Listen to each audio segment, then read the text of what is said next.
오늘 우리가 볼 말씀은 열왕기상 7장이 되겠습니다.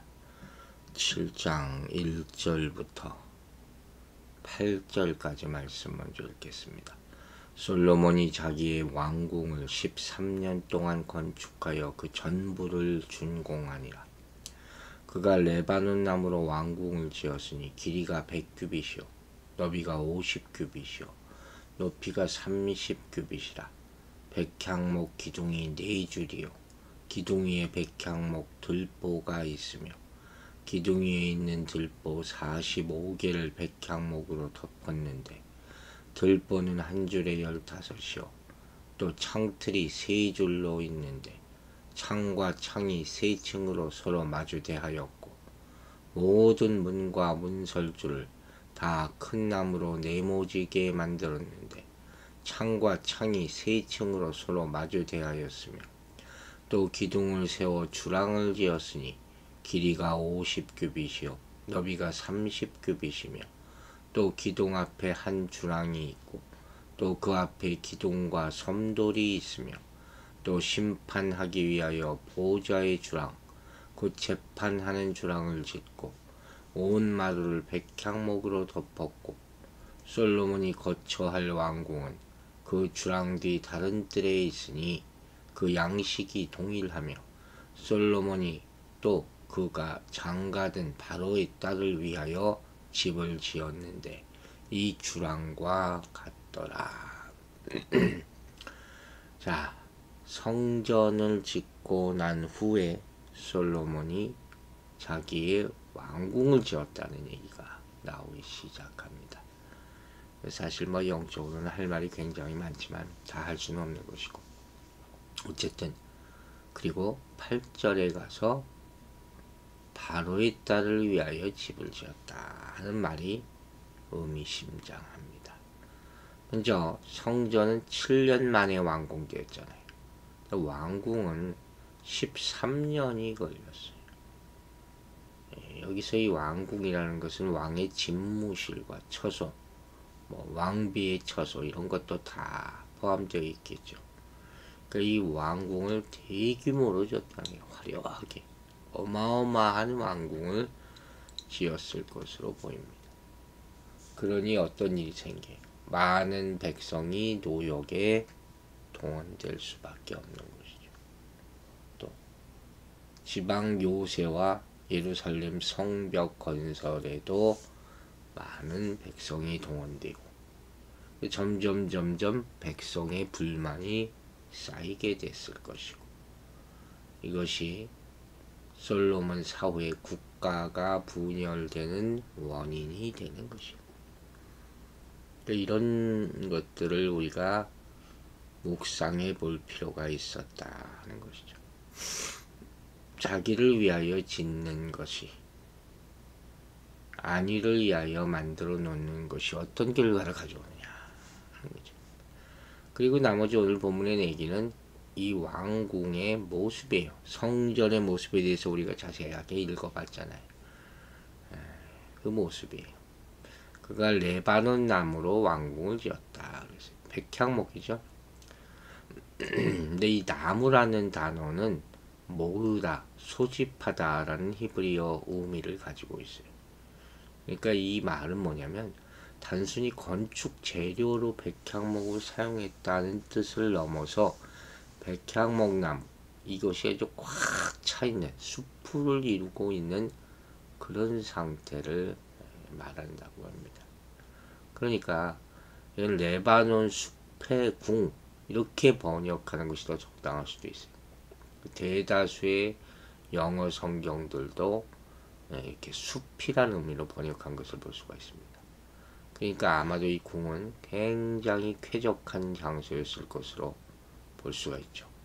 이 백향목의 숲이 그 더위를 잊게 할 만큼 아주 그늘을 서늘하게 만들어 주었기 때문일 것이다. 그런 상상을 하면서 이 궁을 우리가 생각해 볼 수가 있는 것이죠. 이 궁의 용도에 대해서는 여러 가지 논란이 있는데 일부는 병기고로 사용되었을 것이라는 점만은 분명한 것 같아요. 여러 가지 용도로 이용되었겠죠. 또 이 크기도 나오죠.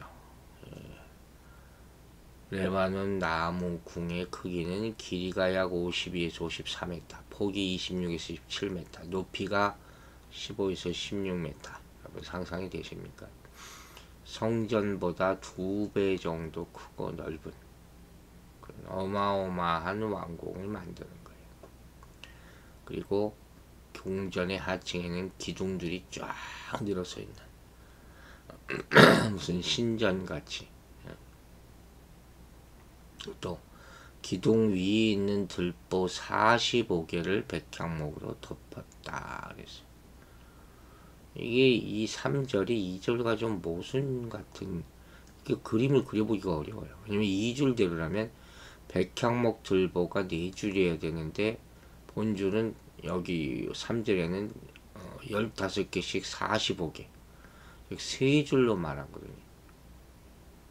그러니까 이러한 문제를 해소하기 위해서 대부분의 주석가들은 여기 나오는 들보 45개를 골방으로 해석하는 경우가 많아요. 이 같은 견해는 궁전도 성전처럼 다락과 골방을 가지고 있으리라고 추측하는 것이죠. 그리고 지붕을 덮었다는 거죠. 그 45개 골방의 지붕을 백향목으로 덮었다. 그 근동 지역이 굉장히 더울 거 아닙니까? 사막이고 하니까. 그래서 아마 이렇게 지었을 것으로 생각되죠. 우리 하나도 강원도 가면 이렇게 통나무 집이 있거든요. 제가 어렸을 때 가본 적이 있어요. 근데 굉장히 독특하고 시원하고 서늘한 느낌이 들더라고요. 또 창틀이 3줄로 있는데 창과 창이 3층으로 서로 마주대하였다 그랬어요. 여기 이 상태가 무엇이냐에 따라 3절의 골방이 어떤 배열을 가졌는지를 알 수 있는 것이죠. 근데 상식적으로 단층 건물에 창이 3줄씩 있을 가능성이 희박하잖아요. 그럴 경우에 3절의 골방들은 이 단층 내부에서 3줄로 나란히 붙어있는 그런 구조인데 그게 무슨 의미가 있겠어요. 또 창과 창이 서로 대하여 마주대하였다 그랬어요. 이것도 설명하기 어렵죠. 그러나 15개씩 3층으로 배열되어 있다고 보면 자연스럽게 우리가 그림을 그려볼 수 있죠. 즉 창틀은 각 층에 한 줄씩 있고 각 층의 창은 맞은편에서 서로 보고 있는 창을 가지고 있다는 것이죠. 그래서 이 골방의 용도가 병기고 또 왕실 시위대의 거처 이런 것으로 사용됐음을 짐작할 수 있는 것이죠. 5절에는 모든 문과 문설주를 다 큰 나무로 네모지게 만들었다. 창과 창이 3층으로 서로 마주대하였으며 문의 모양을 사각형으로 만들었다는 얘기죠. 근데 좀 이상한 것은 사각형의 문에서 문설주와 인방은 당연히 사각형을 이룰 거 아니에요. 근데 불필요하게 문설주만 또 언급하고 있다는 것이죠. 그래서 이 많은 주석가들은 70인력을 따라서 문설주를 창틀로 고쳐 읽는 경우도 많아요. 이렇게 되면 이 절은 건물의 문뿐이라 창문의 모양까지 설명하는 셈이 되는 거죠. 또 기둥을 세워 주랑을 지었다 그랬어요. 길이가 50규빗, 너비가 30규빗, 기둥 앞에 한 주랑이 있고 그 앞에 기둥과 섬돌이 있다. 주랑은 낭실의 낭실.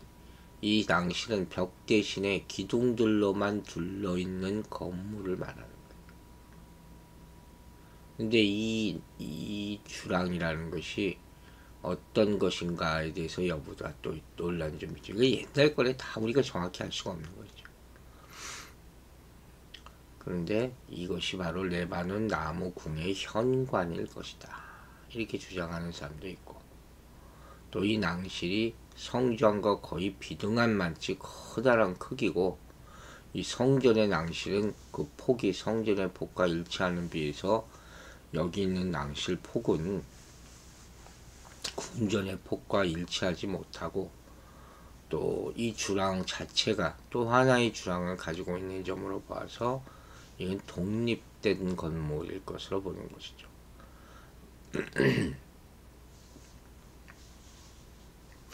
그러니까 이 레바논 나무궁 또 이 건물 그리고 다음 절에 나오는 재판하는 이 건물 이게 다 이렇게 따로따로 독립된 건물이면서 상호 연결되어 있는 것으로 보면 되는 것이죠. 우리가 모르기 때문에 정확한 해석은 사실 어렵습니다. 섬돌이라는 것은 오르내리는 돌층계를 말하는 거예요. 그 영역본을 보면 대체 건축물 상단의 수평 돌출 부분, 처마, 차양이라는 거 있죠. 그렇게도 해석하고 있습니다. 7절을 보면 또 심판하기 위하여 보호자의 주랑, 그 재판하는 주랑을 짓고 마루를 백향목으로 덮었고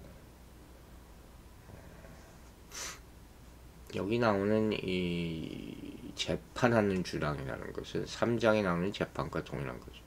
그 왕의 주요 업무를 수행하는 장소가 이곳이었다. 이처럼 입구나 현관의 의미를 지닌 낭실에서 왕이 백성들을 재판했다는 것은 우리가 3월서에서 봤잖아요. 성문 앞에서 재판하던 그것과 연결될 수 있다. 그 의미를 반영하는 것이다. 이렇게 볼 수 있는 거예요. 마지막으로 8절에 이런 말이 나옵니다. 솔로몬이 거처할 왕궁은 그 주랑 뒤 다른 뜰에 있으니 그 양식이 동일하며 솔로몬이 또 그가 장가든 바로의 딸을 위하여 집을 지었는데 이 주랑과 같더라. 이 보좌에 재판하는 낭실 뒤편에 왕이 거처하는 그런 궁이 있었다는 거예요.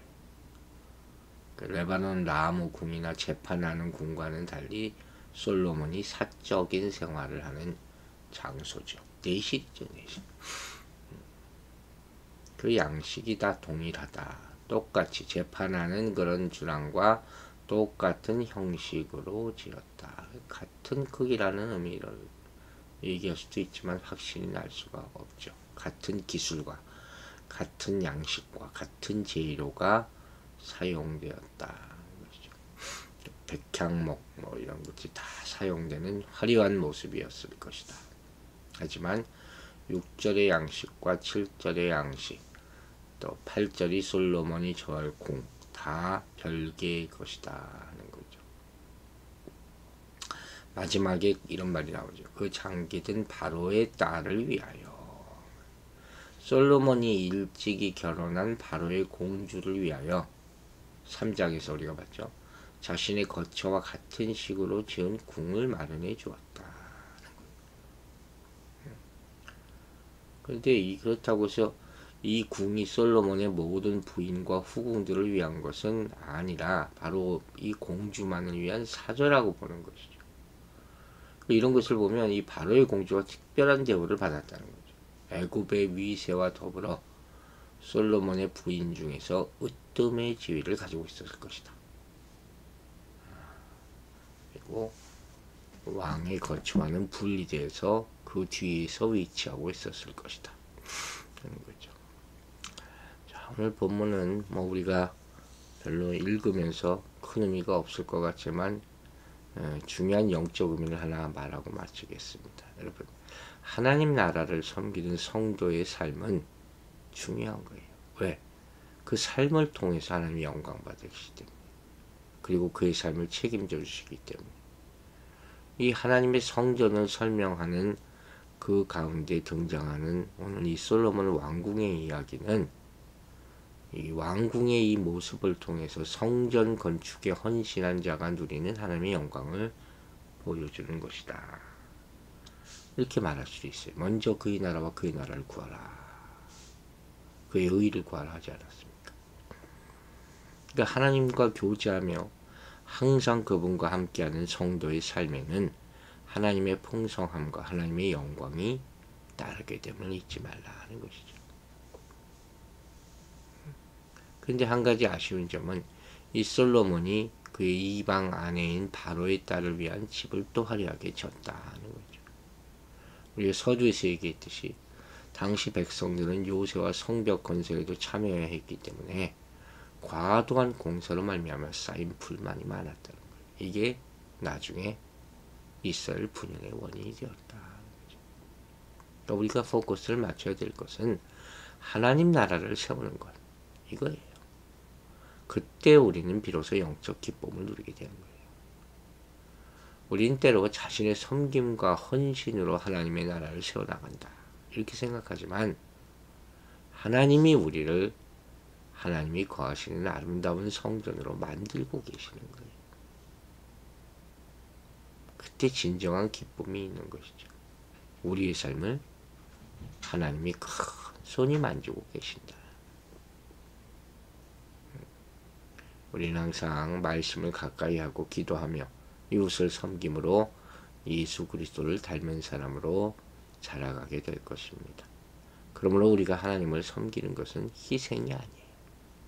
또 섬기면 희생이 자연히 따르는 거죠. 우리 믿음을 유지할 수 있는 것은 희생이 없으면 안 된다 했습니다. 하나님 나라를 세우는 일이야말로, 거기에 참여하는 것이야말로 하나님의 영광과 복을 누리게 되는 통로가 됨을 잊지 마시기 바랍니다. 기도하겠습니다. 아버지 하나님 감사합니다. 이 아침에 또 주님과 함께합니다. 솔로몬이 왕궁을 세웁니다. 우리 10년 가운데 하나님의 왕궁이 세워지기를 원합니다. 하나님이 거하시는 곳에 우리도 같이 거하게 되기를 바랍니다. 모든 근심과 걱정과 불안을 예수 이름으로 떨쳐버리게 하여 주시고, 힘들고 어려울 때 사람들과 아무리 얘기해도 소용없음을 깨닫고 답이 없음을 깨달은 자는 하나님과 조용하고 더 깊은 대화를 함으로 하나님의 뜻을 구하여 마음의 평안을 얻을 수 있도록 도와주시옵소서. 교회를 지키고 보호하는 손길이 있기를 원하고, 또한 연약한 우리 성도들 지켜보호하여 주시고, 특별히 오늘도 수술받는 우리 소정각 집사님, 계속해서 좀 육신의 연약함으로 말미암아 어려움이 있지만 주님께서 사랑하는 아들에게 큰 힘을 주시고 수술이 온전히 잘 되게 허락하여 주시며, 의사의 손이 하나님의 손이 되어서 주님께서 역사하시는 깨끗하고 또 완전한 수술로 말미암아 회복될 수 있도록 도와주실 줄로 믿습니다. 여호와 라파의 하나님, 우리 구주 예수 그리스도의 이름으로 기도했습니다.